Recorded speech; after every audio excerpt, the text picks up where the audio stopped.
আসসালামু আলাইকুম। আজকে আমি নবম দশম শ্রেণীর পদার্থবিজ্ঞানের আলোর প্রতিসরণ নিয়ে আলোচনা করব। আলোর প্রতিসরণে আমি দুটি বিষয় আলোচনা রাখব।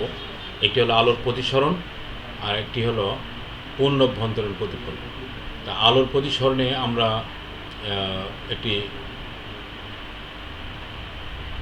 চিত্র আমি দেখতে পাচ্ছি এখানে। এই রেড মার্ক কোথায় করবো বাবা?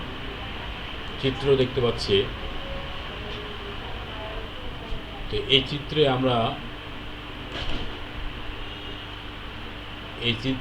আমরা দেখতে পাচ্ছি এখানে এই যে একটা চিত্র দেখতে পাচ্ছি এখানে। এই চিত্রটা মেন। এই চিত্রটাকে আমাকে দেখতে হবে, বুঝতে হবে। এই চিত্র দ্বারাই আমরা জানতে পারবো এখানে আলোর প্রতিসরণের সংজ্ঞায় আমরা দুটা জিনিস জানব।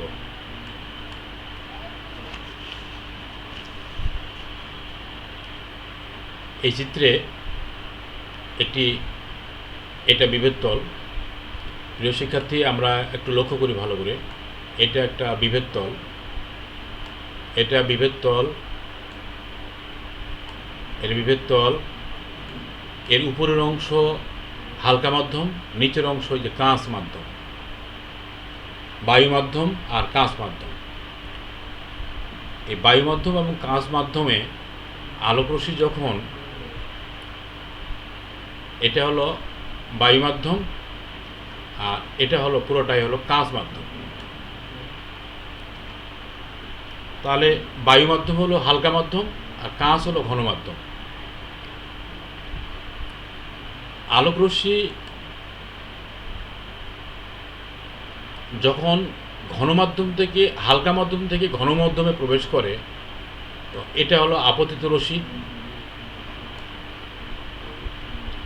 আর এটা হলো প্রতিসরিত রশ্মি।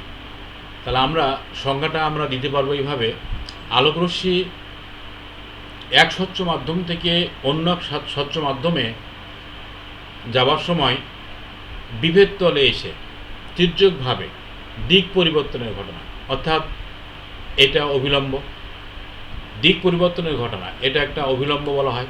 এটা অভিলম্ব দিক পরিবর্তনের ঘটনা। এই অভিলম্ব থেকে এটা আপতিত রশ্মি, এটা প্রতিসরিত রশ্মি। আপতিত রশ্মি যদি প্রতিসরিত রশ্মিটা যদি অবিলম্বের দিকে সরে আসে অথবা অবিলম্ব থেকে দূরে সরে যেতে পারে, এই দুটো ঘটনা ঘটতে পারে।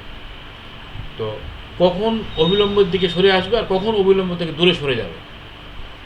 আলোকরশ্মি যদি হালকা মাধ্যম থেকে ঘন মাধ্যমে প্রবেশ করে তখন প্রতিসরিত রশ্মিটা অবিলম্বের দিকে সরে আসে। আলোকরশ্মি যদি ঘন মাধ্যম থেকে হালকা মাধ্যমে প্রবেশ করে, ঘন থেকে হালকার দিকে যায়, তখন অবিলম্ব থেকে দূরে সরে যায়।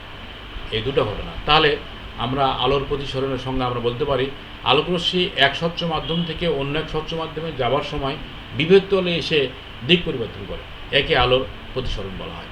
আলোর প্রতিসরণের এই চিত্রের মধ্যে আপাতন কোণ আছে, অবিলম্ব আছে, আপতিত রশ্মি আছে, প্রতিসরিত রশ্মি আছে, প্রতিসরণ কোণ আছে। এই জিনিসগুলো আমাদের চিনে রাখবে। আপাতন কোণ, আপতিত রশ্মি অবিলম্বের সাথে যে কোণ তৈরি করে সেটা হলো আপাতন কোণ। প্রতিসরিত রশ্মি অবিলম্বের সাথে যে কোণ তৈরি করবে সেটা প্রতিসরিত রশ্মি। আলোর প্রতিসরণের দুটি সূত্র আছে।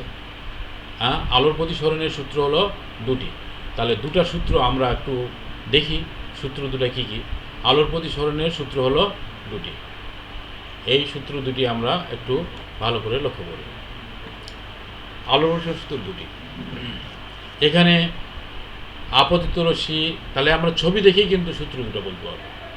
আপতিত রশ্মি, প্রতিসরিত রশ্মি, অবিলম্ব, বিভেদ তল একই সমতলে থাকে, আপতন বিন্দু একই সমতলে থাকে। এটা একটা সূত্র।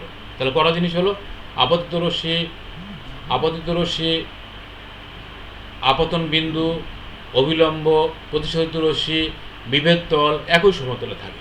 এটা একটা সূত্র। দ্বিতীয় সূত্রটা কি? একজোড়া নির্দিষ্ট মাধ্যম, অর্থাৎ একটি বায়ু মাধ্যম, একটি কাঁচ মাধ্যম। তাহলে একজোড়া হলো, একজোড়া নির্দিষ্ট মাধ্যম ওই একটি নির্দিষ্ট বর্ণের জন্য, বর্ণ বলতে যেমন সূর্যের 7টি রঙ আছে রংধনুকের, এই 7টি বর্ণের মধ্যে যে কোনো একটি বর্ণ, তাহলে একজোড়া নির্দিষ্ট মাধ্যম একটি নির্দিষ্ট বর্ণের জন্য আপাতন কোণের সাইন এবং প্রতিসরণ কোণের সাইনের অনুপাত সর্বদা ধ্রুব থাকে, একে প্রতিসরাঙ্ক বলা হয়। এই সাইনের অনুপাত সর্বদা ধ্রুব থাকে, এটা হলো আলোর প্রতিসরণের দ্বিতীয় সূত্র। এবার আমরা চলে আসি বন্ধুরা ক্রান্তিকোণ এবং পূর্ণভ্যন্তরীণ প্রতিফলন। আমরা এই ছবি দ্বারা বুঝি ক্রান্তিকোণ এবং পূর্ণভ্যন্তরীণ প্রতিফলন। ক্রান্তিকোণ এবং পূর্ণভ্যন্তরীণ প্রতিফলন, তাহলে এই কোণটা আপতন কোণ, এই কোণটা প্রতিসরণ কোণ। তাহলে প্রতিসরণের সংজ্ঞা আমরা এই ছবি থেকে পাবো। এটা আপতিত রশ্মি, এটা আপতিত রশ্মি, এটা প্রতিসরিত রশ্মি, এটা হালকা মাধ্যম, এটা ঘন মাধ্যম, এটা অভিলম্ব, এটা বিভেদ তল। তাহলে আমরা আপতিত রশ্মি আপতন বিন্দুতে আপতিত হয়ে প্রতিসরণের পর বিভেদ তলে এসে দিক পরিবর্তন করে, একে বলে আলোর প্রতিসরণ। এই সংজ্ঞা আমরা পেলাম। সেটা হালকা মাধ্যম থেকে ঘন মাধ্যমে প্রবেশ করবে। পূর্ণভ্যন্তরীণ প্রতিফলন, এখানে পূর্ণভ্যন্তরীণ প্রতিফলনের ক্ষেত্রে আলোকরশ্মি ঘন মাধ্যম থেকে হালকা মাধ্যমে যাবে। এখানে আমাদের সংজ্ঞা আছে, আলোর প্রতিসরণ হবে এবং এটা পুরোটা হলো আলোর প্রতিসরণ। এটা আই কোণ, এটা আর কোণ। এখন এই ছবিতে আমরা একটু লক্ষ্য করি ভালো করে, এটা আপতিত রশ্মি, এটা প্রতিসরিত রশ্মি। এটা হলো আপতন, প্রতিসরণ কোণটা বড় হয়ে গেল আর আপতন কোণ ছোট হবে। তো এটা 90 ডিগ্রি। দেন আপতন কোণের মান যদি আরেকটু বাড়ানো যায়, অর্থাৎ এইখান দিয়ে যাওয়া যায়, আপতন কোণের মান যদি একটু বৃদ্ধি করা হয়, তাহলে প্রতিসরণ কোণের মান 90 ডিগ্রি হয়, অর্থাৎ বিভেদ তল ঘেঁষে চলে যায়। তাহলে এখান দিয়ে যদি চলে যায়, বিভেদ তল ঘেঁষে যদি যায়, তখন আমরা বলবো এটাকে সংকট কোণ বা ক্রান্তি কোণ। তাহলে সংকট কোণের সংজ্ঞাটা আমরা দিতে পারি এখান থেকে যে আপতন কোণের মান একটু বাড়ালে যদি প্রতিসরণ কোণের মান 90 ডিগ্রি হয়, অর্থাৎ বিভেদ তল ঘেঁষে যায়, তখন আমরা তাকে বলবো ক্রান্তি কোণ বা সংকট কোণ। এখন আমরা আসি এর মধ্যে, এখন কিন্তু আমার উপরে প্রতিসরণের দিকে 90 ডিগ্রি কোণ শেষ, মানে বিভেদ তল দেখেছে, কিন্তু এদিকে এখনও জায়গা 90 ডিগ্রি ফুরায়নি, এখনও জায়গা আছে। ক্রান্তি কোণের মান যদি আরেকটু বাড়াই দেয়, অর্থাৎ ডি দিয়ে যায় আপতন বিন্দুতে, সেক্ষেত্রে প্রতিসরিত না হয়ে ওই মাধ্যমেই প্রতিফলিত হয়, প্রতিসরিত না হয়ে ওই মাধ্যমেই প্রতিফলিত হয়, ওই মাধ্যমে এটা হবে প্রতিফলিত হবে, একে বলছে পূর্ণভ্যন্তরীণ প্রতিফলন। তাহলে পূর্ণভ্যন্তরীণ প্রতিফলন সংজ্ঞা আমরা দিতে পারি, সংকট কোণের মান আরেকটু বাড়ালে, অর্থাৎ সংকট কোণের আপতন কোণের মান একটু বাড়ালে, যদি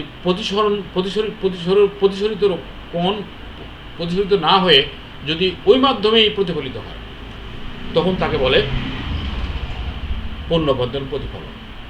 ধন্যবাদ সবাইকে, নিশ্চয় আমরা বুঝতে পেরেছি। আগামীতে ইনশাল্লাহ অন্য কোনো বিষয় নিয়ে আমরা আবার আলোচনা করব। ধন্যবাদ সবাইকে, ভালো থাকবেন।